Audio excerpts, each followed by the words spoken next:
Luca, falando sobre o julgamento do jogador Daniel Alves na Espanha. Hoje é o último dia da audiência, certo? Ele mudou 5 vezes a versão. Eu não sei quem que era o advogado dele, mas 5 versões diferentes, foi caindo uma, ele foi falando outra, e acho que pena máxima não pega não, até 12 anos. Mas vai pegar uns 8 anos aí, provavelmente, vai logo pro regime semiaberto. Mas infelizmente, acho que... Infelizmente, porque é uma tragédia. A gente preferia que não tivesse acontecido o estupro, que a menina não tivesse sido vítima de estupro e que ele não tivesse se envolvido. Mas parece que o prognóstico aí não é muito favorável, né?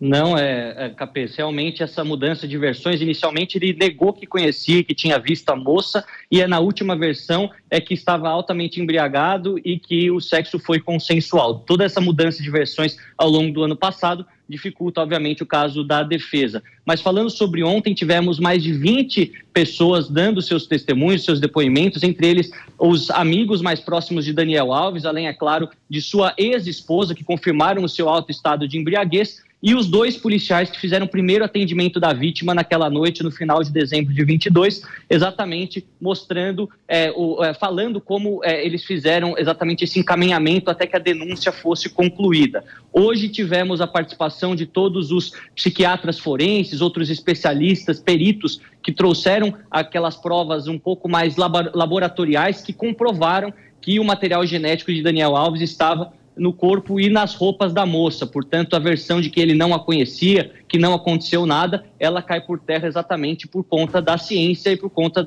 de todos os testes genéticos. Aí a gente tem agora grande expectativa para as falas de Daniel Alves, que concluirão todo esse processo ainda durante o dia de hoje. Aqui já são pouco mais de 7h20 da noite, então isso pode se estender por mais algumas horas, ao mesmo tempo em que foi anunciado que a juíza terá mais ou menos 20 dias de prazo para proferir a sentença. Então, provavelmente até o final de fevereiro saberemos se ele foi condenado ou não. Lembrando que a advogada da acusação pede a pena máxima de 12 anos em regime fechado, mas como ele fez um acordo indenizatório de 150 mil euros, isso pode chegar no máximo, na visão dos juristas espanhóis, até 9 anos de prisão em regime fechado. A gente vai ficar acompanhando, vendo como isso vai repercutindo aqui na Europa e, obviamente, quais serão as falas de Daniel Alves. Esse que é o depoimento, talvez, dos mais esperados durante esses 3 dias de julgamento. Ô Lucas, se ele for absolvido, vai ser realmente uma surpresa. Chega a informação de que começa nesse instante o seu interrogatório. Ele está sendo interrogado agora, vai passar a sua versão. Mas, olha, primeiro ele estava embriagado. Isso é prova pericial e prova testemunhal. A embriaguez não exclui a responsabilidade penal, porque quando ele estava se embriagando, ele era livre para decidir se ele ia se embriagar ou não. Então, se depois ele perdeu um pouco a noção do que fazia, isso para o direito penal não tem a menor relevância. É a teoria da actio libera in causa. A ação foi livre na causa. Quando ele estava bebendo, ele bebeu porque ele quis. Se depois ele perdeu o controle, a justiça não considera isso como causa de exclusão da sua responsabilidade. Então, em primeiro lugar, estava embriagado. Segundo, houve relações sexuais, não há dúvida alguma. Terceiro, a vítima, desde o primeiro minuto, fala a mesma coisa, ela saiu correndo, chorando, desesperada do banheiro. Então, acho que, se for absolvido, vai ser uma surpresa muito grande, a pena deve ficar aí entre 8 e 9 anos, mesmo não deve sair disso aí. Ele já está preso, acho que há uns 2 anos, isso aí ele vai detrair, vai descontar e depois, mas fica a marca para sempre. A esposa largou, as filhas sabem que o pai praticou uma ação como essa, muito complicado. Nós temos aqui uma brilhante debatedora, uma mulher aqui na mesa e, claro, a Ana Beatriz quer fazer uma pergunta para você em nome das mulheres. Bia, sua pergunta para o Luca Bassani. Oi, Luca, boa tarde, é um prazer te encontrar aqui novamente. A minha pergunta diz respeito a algo que eu ouvi acerca aí da legislação penal espanhol, que pega um pouquinho no que o Capês acabou de falar. Pelo que eu escutei, a minha pergunta para você é exatamente se isso procede, a embriaguez é um atenuante para a legislação espanhola. Então, toda essa alteração na defesa do Daniel Alves, todas essas testemunhas que ele colocou para demonstrar, até a esposa dele foi colocada para testemunhar, para para dizer que ele estava muito bêbado quando tudo isso aconteceu, me parece que é porque na legislação espanhola existe um atenuante para quando a pessoa está embriagada. Eu queria saber se é isso mesmo, porque na minha opinião, como o Capês muito bem colocou, isso não deveria ser excludente de nada e pelo contrário, deveria ser até um agravante.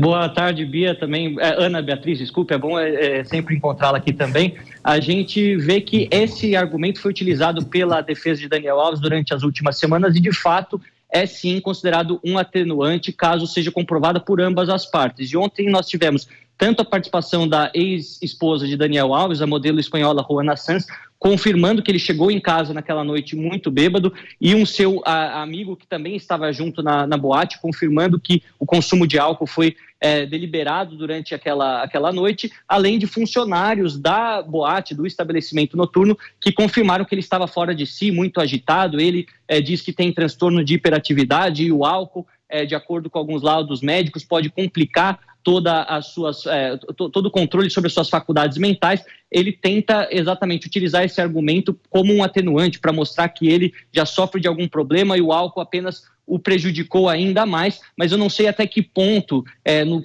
relacionado à lei espanhola, isso pode livrá-lo de 1 ano, 6 meses, alguns meses. Eu não sei ao certo até que ponto isso serve como um atenuante. Aquilo que nós vemos é que houve essa comprovação de ambos os lados, pode ser algo vantajoso no seu caso de defesa, mas até por ser considerado um atenuante, a última talvez das tentativas, a própria defesa dele já considera que o veredito será negativo, ele muito provavelmente fique mais alguns anos na prisão. Lembrando que, como o Capês disse, ele já está há 1 ano e 1 mês preso preventivamente, e caso seja condenado à pena máxima, que muitos acreditam que varie de 8 a 9 anos, precisará ficar praticamente, digamos, até o começo da próxima década em cárcere privado dentro da Espanha, já que o país tem uma legislação muito rígida em relação a isso, em uma legislação que inclusive mudou durante os últimos anos, dando maior apoio às vítimas, às denúncias, para tentar acabar com esse mal, que é a violência sexual disseminada por toda a sociedade.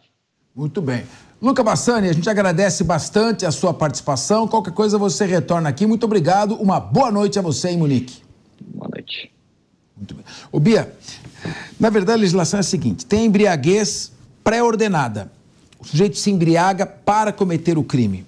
Isso é muito comum em crimes de violência sexual contra crianças.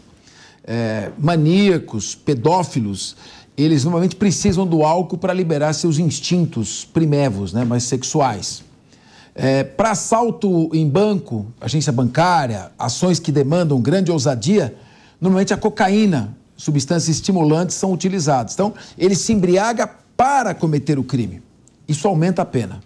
Isso é uma agravante. Depois tem embriaguez voluntária. O cara está bebendo aqui, ou ele toma um porre porque ele quer, ou ele acaba exagerando e fica bêbado. Embriaguez dolosa ou culposa. Ficou bêbado, problema dele. A legislação não atenua a pena e não exclui a responsabilidade. E tem a embriaguez decorrente de caso fortuito ou força maior. Por exemplo, o exemplo de Nelson Grias. Ele está andando, escorrega e cai de cabeça num tonel de vinho. Então é um caso fortuito. Se ele praticar um crime e não tinha nenhuma condição de antever e de se controlar, como ele não teve culpa na embriaguez, ele não responde pelo crime. E se ele ficou mais ou menos, meio para lá, meio para cá, a pena é diminuída. Então, não vai ajudar nada isso aí, ele está embriagado, ele vai tomar aí de uns 8 a 9 anos e realmente para largar de ser besta.